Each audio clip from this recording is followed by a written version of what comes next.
గణాధిపతయే నమః. శ్రీ మహాసరస్వత్యే నమః. శ్రీ గురుభ్యో నమః. హరి ఓం. ఓం శ్రీ వెంకటేశ్వరాయ నమః. పూజ్యాయ రాఘవేంద్రాయ సత్యధర్మరతాయ చ భజతాం కల్పవృక్షాయ నమతాం కామధేనవే. ఓం హరిమర్కటమర్కటాయ నమః. 2024 సంవత్సర ద్వాదశ రాశుల ఫలితాలు. శ్రీ మహాగణాధిపతయే నమః. 2024 సింహరాశి ఫలితాలు. గురుడు ఏప్రిల్ నెలాఖరు వరకు భాగ్యస్థానంలో సంచరించి మే నుండి రాజ్యస్థానంలో సంచారం. అలాగే శని ఈ సంవత్సరం అంతా కూడా కలత్ర స్థానంలో సంచారం. రాహు ఈ సంవత్సరం అంతా అష్టమ స్థానంలో సంచారం, అనగా ఆయు స్థానంలో సంచారం. అలాగే కేతువు ఈ సంవత్సరం అంతా ధనస్థానంలో సంచారం.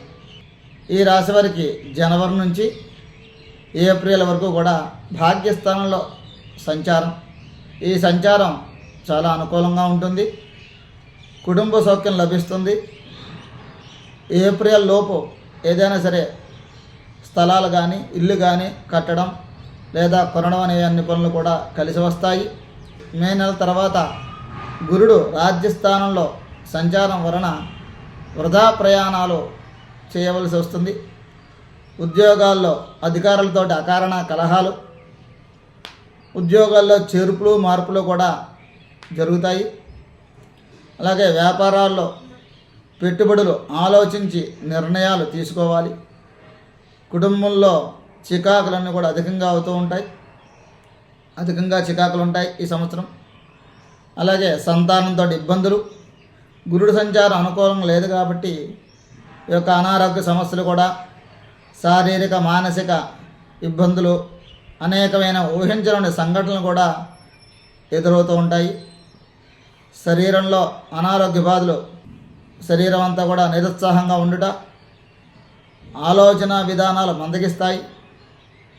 పరిశ్రమల నిర్వహణ శక్తి సామర్థ్యాలన్నీ కూడా తగ్గుతాయి.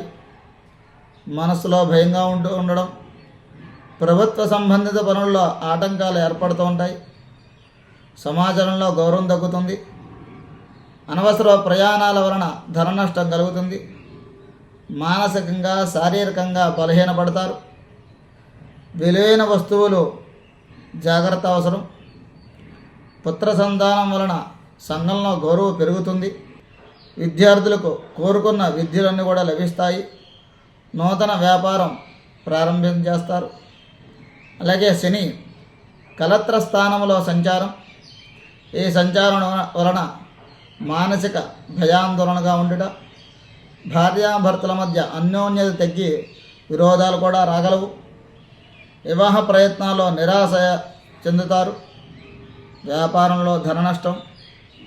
వ్యాపార అభివృద్ధి విషయాలన్నీ కూడా మందంగా మెల్లగా సాగుతాయి. అకారణంగా ఇతరులతో కలహాలు రాగలవు. చోర భయం, దొంగల వల్ల భయం కలుగుతుంది. వస్తువులు పోయే అవకాశం. దుష్ట కార్యకలాపాలకు కానీ దుష్ట ఆలోచనలకు కానీ దూరంగా ఉండాలి. రాహ సంచారం వలన అనుకూలం లేకపోవడం చేత ప్రభుత్వ అధికారులతోటి విరోధాలు, తలపెట్టిన కార్యాలలో ఆటంకాలు ఏర్పడతాయి. కేతు సంచారం కూడా అనుకూలంగా లేదు. ఈ సంవత్సరం ఈ రాశివారికి గురుడు కానీ శని, రాహు, కేతు సంచారాలు అంత అనుకూలంగా లేవు కనుక ఈ యొక్క రాశివారు ఈ సంవత్సరం దుర్గారాధన మరియు తరచూ గురు చరిత్ర పారాయణ చేసుకోవడం వలన మంచి శుభ ఫలితాలు పొందగలరు. ఓం.